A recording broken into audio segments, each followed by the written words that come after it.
When Fallout New Vegas came out in 2010, I played it a lot. I spent hours upon hours in the Mojave, tracking down every quest and location, but each time I finished the game, I chose the same ending: an independent Vegas.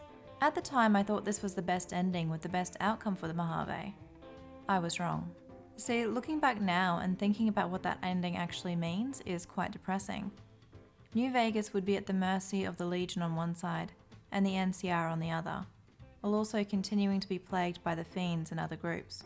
New Vegas would have the Securitrons, but they are a finite resource, and would barely be enough to hold the Strip for a time. The three families are unlikely to have much interest in what happens beyond the walls of New Vegas, so while the Strip may retain the vestiges of civilization for a time, the Mojave would be left an inhospitable, lawless waste. So if an independent Vegas is not the best outcome, that leaves three other options. Mr. House, a Vegas mogul from before the war, who would also rule through the Securitrons, and likely pay little mind to anything outside the Strip, or one of the two invading forces. The NCR wants to annex the Mojave, to ship resources back west. Because their lands have been picked clean of salvage, and other than the Brahmin barons, most civilians are bound in wage slavery, or have been scavengers, with nothing left to scavenge. The NCR forces are stretched thin as it is, and they are struggling to maintain order in their own territory. Ultimately, the NCR's reliance on dwindling old world resources they don't have the knowledge to sustain, along with the corruption in their society and their dual need to expand, and lack of capacity to do so, mean the NCR is not sustainable in its current form. The Legion, on the other hand, as brutal as its frontline forces are, they have a chance. So here are the 6 reasons I think the Legion may actually be the best choice for the Mojave. Starting with the main strength of the Legion, Caesar himself. Born Edward Sallow, Caesar started out life as a citizen of the New California Republic.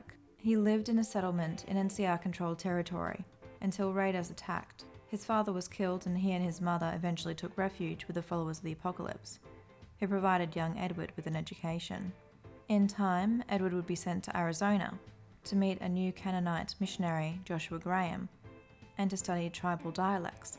Caesar discovered books on Roman history, and when he and his companions were captured by the Blackfoot tribe, used this to his advantage. The Blackfoot were engaged in a war with other tribes, and they were losing. Caesar used his knowledge of warfare to train the Blackfoots, and quickly changed his status from a captive to the leader of their tribe. He led the Blackfoots against their weakest enemy, and slaughtered this opposing tribe. The next tribe he convinced to surrender by showing their emissary the bodies of the previous tribe. Caesar went on to create his legion by defeating and absorbing tribes across Arizona. Caesar inspires fanatical loyalty in his legionaries, and keeps a tight grasp on his subjects. His hold over his army is so great that, if they are placed in a situation where they may be captured by the enemy, they will instead slit their own throats. His people can also be trusted to live and work alongside the enemy for years, and still remain unerringly loyal. At the same time, the brutal punishments handed down to those who would go against his will ensures that normal subjects in Legion territory obey him even when he is away on campaign. It is supposed by many that once Caesar dies, the Legion will perish with him. Admittedly, Caesar is unwell when the courier meets him. He has a brain tumour. Fortunately, this tumour is operable, and once the tumour is removed, Caesar seemingly makes a full recovery. Arcade Gannon's Legion ending references him being Caesar's personal physician for years to come. Once the initial issue of the tumour is dealt with, there is still the prospect that, years following the events of New Vegas, Caesar could die. At the same time, death isn't inevitable in the world of Fallout. Mr. House had survived in his pod since the Great War, and the courier is well aware of this fact. The courier has also travelled to the Big Empty, and seen the scientists there uploaded into computers as well. If Caesar chooses, he could well make use of Mr. House's technology, or try to make a deal with the scientists. In either case, there would be no reason to worry about what might happen to the Legion after Caesar's death, if he simply chose not to die. But what if this does not happen? It would be a problem for the Legion if Caesar did not take advantage of these options, and was instead to die shortly after the events of the game, as Legate Lanius would assume control. Lanius is known to have little regard for the lives of the people of the Legion, and in that respect he is similar to President Kimball of the Republic. Lanius, though, is a frontline general. He will be the one leading future military engagements. This leads to a high probability that he will not outlive Caesar, who, as we saw with the battle for Hoover Dam, is unlikely to lead armies himself. If Lanius does not survive Caesar, then it opens the possibility of another successor, including the Courier.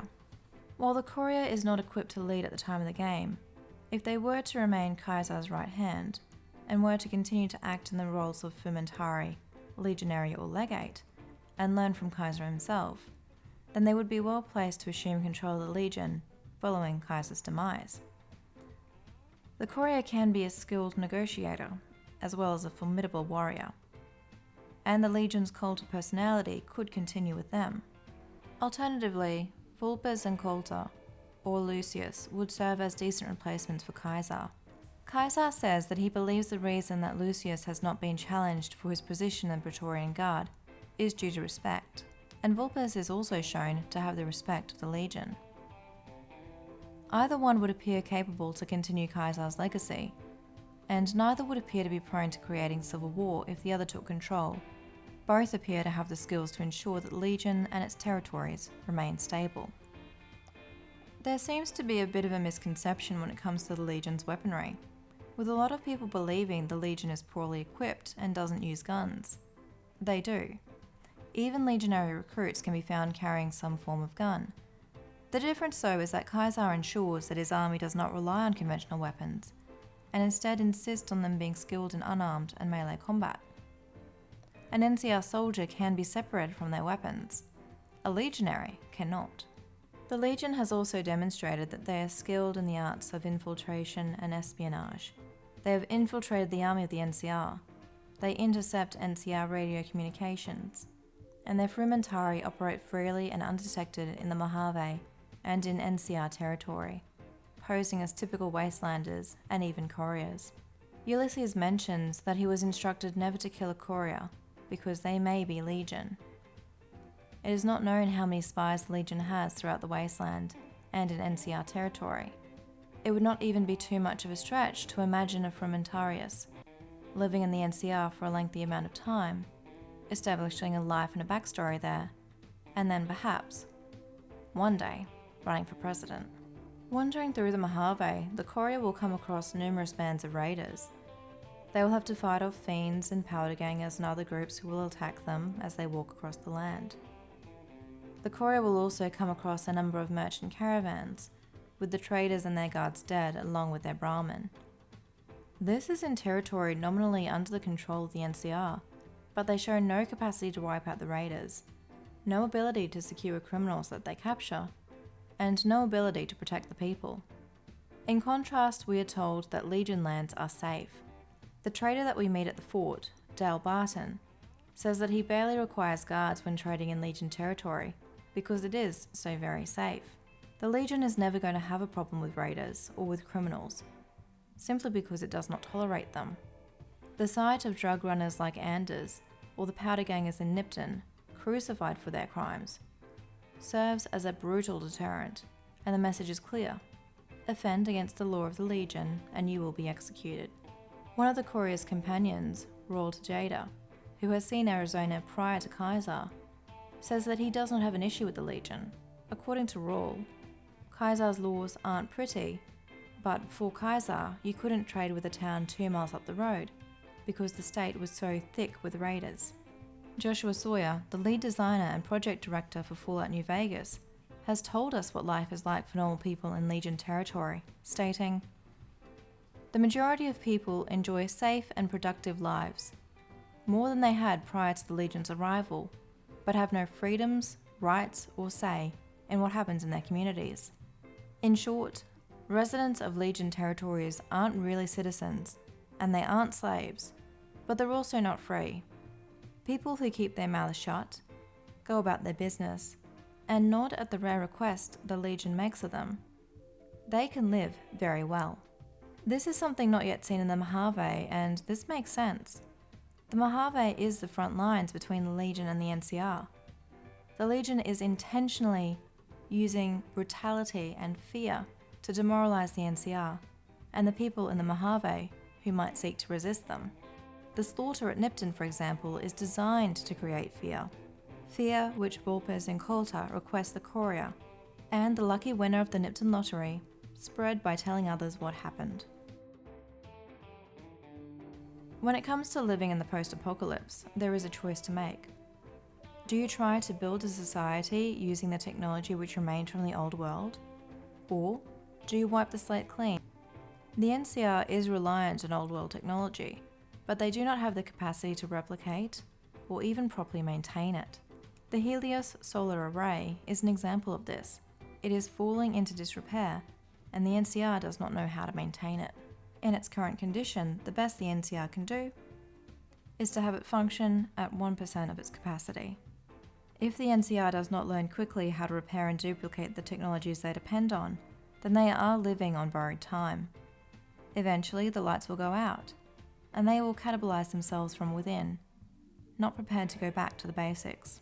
Kaiser knows that the remaining technology of the old world is a finite and fading resource.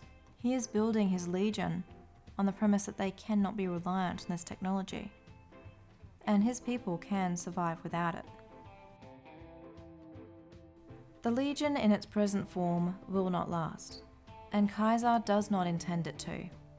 Ulysses is concerned that once the Legion defeats the NCR and reaches the coast, then, with no one else left to fight, it will turn on itself. But Kaiser has planned for an end to the Legion's campaign. He does not see defeating the NCR as destroying it, but transforming it. He refers to the Colorado River as his Rubicon. And just like how his chosen namesake crossed the Rubicon to march on Rome, and to transform the corrupt Roman Republic into the Roman Empire, so too does this Kaiser intend to transform the New California Republic into a military dictatorship dedicated to protecting its citizens and the power of its dictator. The process of absorbing and transforming the NCR will be brutal, and people will suffer. However, once this process is complete, those who survive can expect the same as the subjects in currently Legion-controlled territory. That if they keep their mouths shut, go about their business, and nod at the rare requests the Legion makes of them, they too can live very well. And in the brutal, post-apocalyptic world of Fallout, that is not a bad ending. And it is for this reason, and for the hope for this future, that my Courier will remain true to Kaiser.